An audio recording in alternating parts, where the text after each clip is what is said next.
Today I fucked up by eating an entire jar of Biscoff spread. So for context, I, 19 male, am living uni life to the fullest, so I went shopping a few days ago and decided I'd treat myself to some Biscoff spread since I had some bread in the freezer that I defrost and have some awesome midnight toast. Fast forward to late last night, I've had my bedtime smoke and fancy a snack, so I go to the kitchen thinking of what I can make and my eyes lock with the Biscoff. I was planning to go through the entire loaf of bread but alas, I had forgotten to defrost it, so I did the next best thing. I grabbed the jar and a spoon and took it back to my room and started to eat through this 720 grams, 25.4 ounces, jar over the course of 3 hours.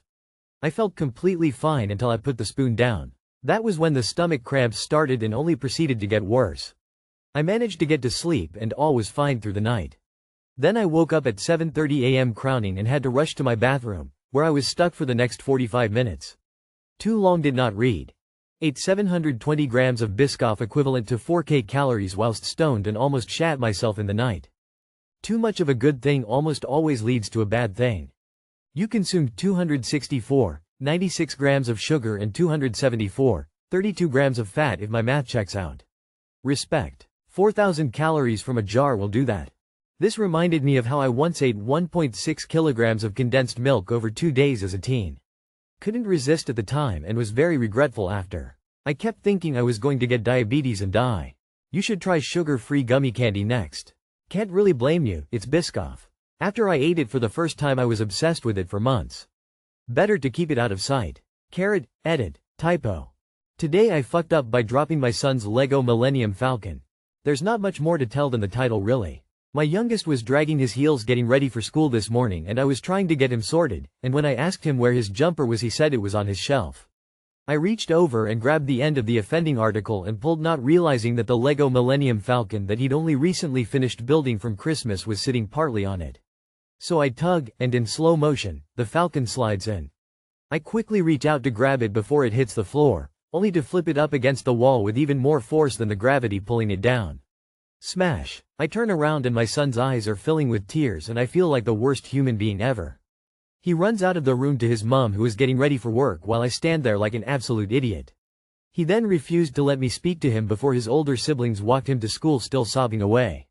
I feel absolutely rotten and, even though I know it's not the end of the world, I know full well I've got a lot to do to make this up to him. Suggestions would be appreciated. Too long did not read. I accidentally smashed my son's Lego Millennium Falcon and now I feel really guilty. While this is a today I fucked up that you can make up for by rebuilding it with him, it's also a today I fucked up on his part. It may be a hard lesson to learn, but you can teach him. This is why we put things away where they belong. Because if we don't, accidents can happen. So next time, let's put the jumper away where it belongs, and don't put important things where they can end up getting broken. Turn it from a fuck up to a teachable moment. He'll be okay soon enough. Kids are resilient and bounce back quick. Let him learn from this one. Rebuild it with him, maybe along with a Lego X-Wing to go alongside it?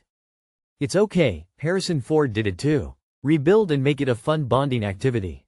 It's Lego. You can rebuild it. You have the technology. You have to rebuild it for him. Like right now. Time for the Kregel. Today I fucked up by leaving milk in my fridge for 2 years. Obligatory, this happened today. To be precise, it's happening right now. I have major depressive disorder. My wife does as well. That's not an excuse, and we both get that it's on us to manage our symptoms, but it lends some clarity to how the fuck this happened.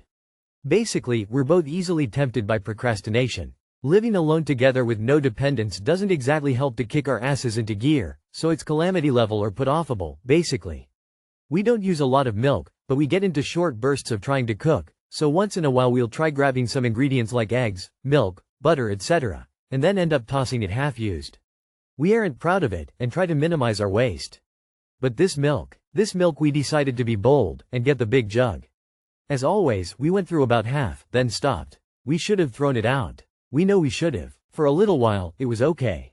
It sat in the fridge, reminding us of our failure to use it up, but looked alright. Then, some time ago, the bottle began to expand.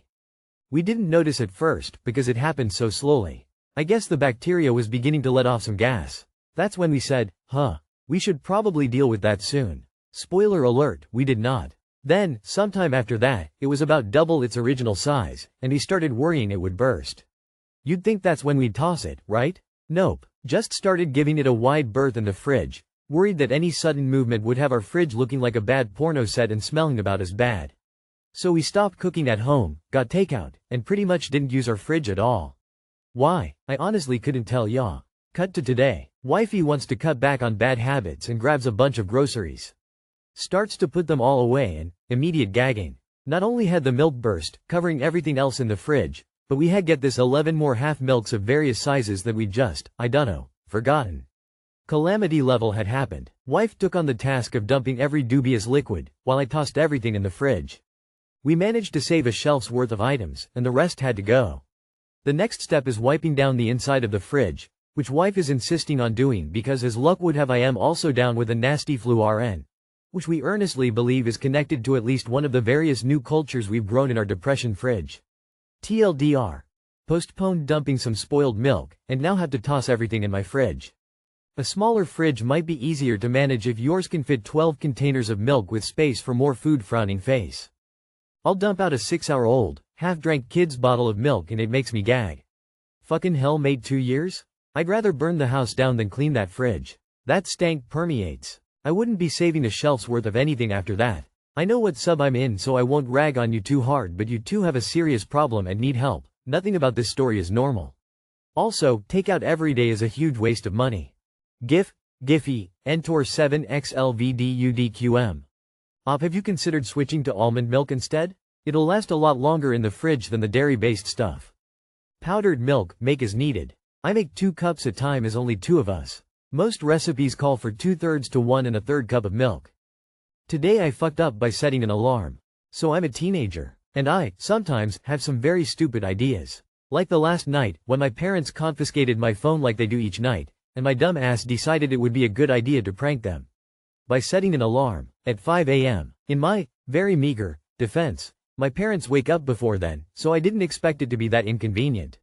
I was wrong. The alarm, somehow, didn't turn off. And I have no clue what the ever-loving fuck my parents did, but the easy little block puzzle turned into some weird colored tiles thing that I had no clue how to solve when they tossed it into my room angrily. Very angrily because they were absolutely furious and nothing could save me now. They pretty much told me they hoped I was happy now because I'd never be seeing my phone again. Or any other device, for that matter, ever. I'm going to take it that means at least until I can get a job and buy my own. Right now, I'm typing this on my iPad, because my parents haven't taken that away yet. They're incredibly pissed and I can't bring myself to go downstairs and face them. I'm pretty sure the alarm is still periodically ringing. For perspective, this wasn't the final straw or anything. The only thing I was even somewhat in trouble for was that I currently have a B in math.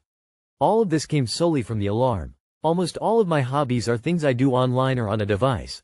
I write on Google Docs, draw on a tablet, read by downloading PDFs, play video games, and even for studying, I usually use online resources. I guess this is what it means to fuck around and find out. Too long did not read. I tried to prank my parents by setting an alarm, fucked up and have permanently lost my privilege to use devices. By some miracle, the alarm is still ringing.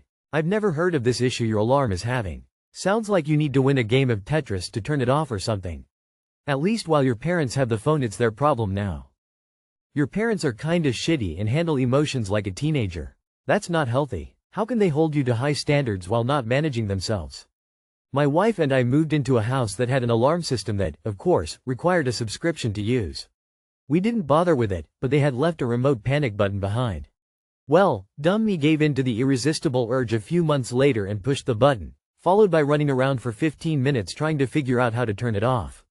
So, welcome to the club. Your parents took it to a pretty big extreme. That's not right.